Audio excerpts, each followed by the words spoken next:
सांप से लड़ाई में क्यों जीतता है नेवला? कोबरा काट ले तो नहीं होता है जहर का असर। आपको मालूम होगा कि नेवले का मुकाबला दुनिया के चाहे कितने भी खतरनाक सांप से हो जाए, लेकिन उससे हमेशा वही जीतेगा। ऐसा क्यों होता है? सांप और नेवले की लड़ाई में जीत नेवले की होती है। और एक बड़ी बात यह है कि कोबरा अगर नेवले को लड़ाई में काट ले तो काफ़ी हद तक उस पर उसके जहर का कोई असर नहीं होता है।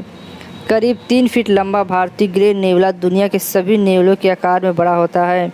इसे बड़ा जंगली नेवला भी कहते हैं। देखते हैं कोबरा तक दूर भागने लगता है, नेवले को देखता है क्योंकि वह कोबरा तक को आसानी से मार देता है। उसे कोबरा को मारने वाले नेवले के तौर पर जाना जाता है। वह निजी शैली में बार बार कोबरा पर कूद कर लड़ता है। भारतीय नेवला जब सांप से लड़ता है तो उसकी तकनीक ऐसी होती है कि सांप कभी पार ही नहीं पा सकता।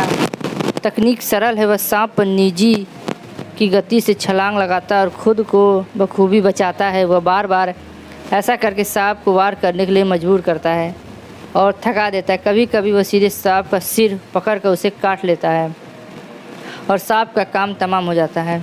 सांप और नेवले की लड़ाई। वैसे नेवला कोबरा और सांप के चूहों, ज़मीन पर घोंसला बनाने वाले पक्षियों, छिपकलियों, खरगोशों और कीड़ों का शिकार करता है। माना जाता है कि नेवला पर जहर का असर आमतौर पर हल्के फुल्के काट पर नहीं होता, लेकिन अगर कोबरा बार बार डंस मार रहा है तो तब यह संकट में आ सकता है, लेकिन ऐसा बहुत कम होता है। वैसे असल में यह सांप को काटे जाने से बचता है और निजी चालों का ही इस्तेमाल करता है। जब कोबरा से भिड़ता है तो क्या करता है? कोबरा के साथ लड़ाई में नेवला अपने फर को फुलाकर आकार को दुगना दिखाने लगता है, जिससे कोबरा के लिए उस पर हमला करना कठिन हो जाता है। सांप के लिए उस पर वार करना मुश्किल हो जाता है।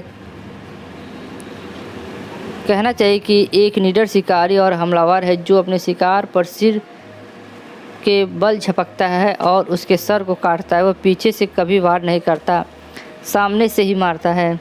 बिल से सांप को खींचकर निकाल लेता है। यह अपने शिकार का पीछा करता है और जब वह करीब होता है तब उस पर मार करता है। अगर ये सांप का पीछा करता है तो उसके बिल तक उसका पीछा करता है। बिल में अगर उसको खोदकर निकाल सकता है तो निकालता है। इसके लिए उसके अगले पंजे काफ़ी एकदम युक्त होते हैं। अगर आपको मुर्गी घर में छोड़ दे तो तबाही मचा देगा। नेवला शिकार का खून पीने में माहिर होता है। कैसे कोबरा का जहर उस पर असर नहीं करता है? माना जाता है कि नेवले पर सांप की जहर असर नहीं करता है। उसके शरीर में कई ऐसी चीज़ें होती हैं जो कोबरा के काटने पर उसे बचा लेती हैं। नेवले में एक ऐसा तंत्र होता है जो खुद को सांप के जहर से टकराकर उसके शरीर में घुसने से रोक देता है। साथ ही नेवले में एक ग्लाइकोप्रोटीन पैदा करते हैं जो कोबरा के विष में मौजूदा प्रोटीन से बंध जाते हैं और विष काफ़ी हद तक उन्हें नुकसान नहीं पहुंचाता है। उनका फुर्तीला होना भी उन्हें काटने से बचाता है। हालांकि नेवले कोबरे के जहर से पूरी तरीके से प्रोटेक्ट नहीं होते। कभी कभी उनके बीमार होने पर मर जाने की भी आशंका रहती है, लेकिन यह तभी होता है जब कोबरा कई बार नेवले को काट लेता है। भारतीय नेवला कितनी तरह के होते हैं, यह भी प्रश्न आपके मन में होंगे। भारत में जो नेवला पाया जाता है उसमें से केवल 6 प्रजातियां पाई जाती हैं। 4 मुख्य रूप से पश्चिमी घाट के जंगलों में रहती हैं। उत्तर भारत में इंडियन ग्रे नेवला और छोटा भारतीय नेवला खूब पाया जाता है। मानव के आसपास जंगलों और रेगिस्तान में रहने के लिए उसने बखूबी खुद को एडजस्ट किया है। किस रंग में होते हैं भारतीय नेवले?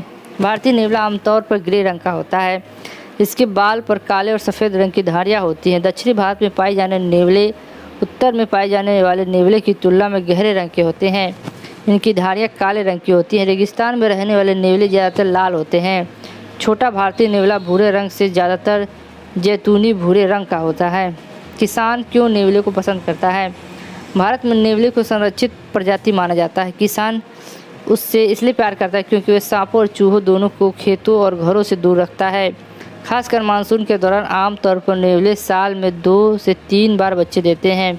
हर बार 2 से 5 बच्चे होते हैं। वह अपने बच्चों को भूमिगत बिलों में रखते हैं। माँ ही बच्चों को पालती है। आपको क्या लगता है, नेवला पसंद है कि सांप? अपना कमेंट करके ज़रूर बताएं। आज के लिए बस इतना, फिर मिलते हैं नई वीडियो में। जय हिंद, जय भारत।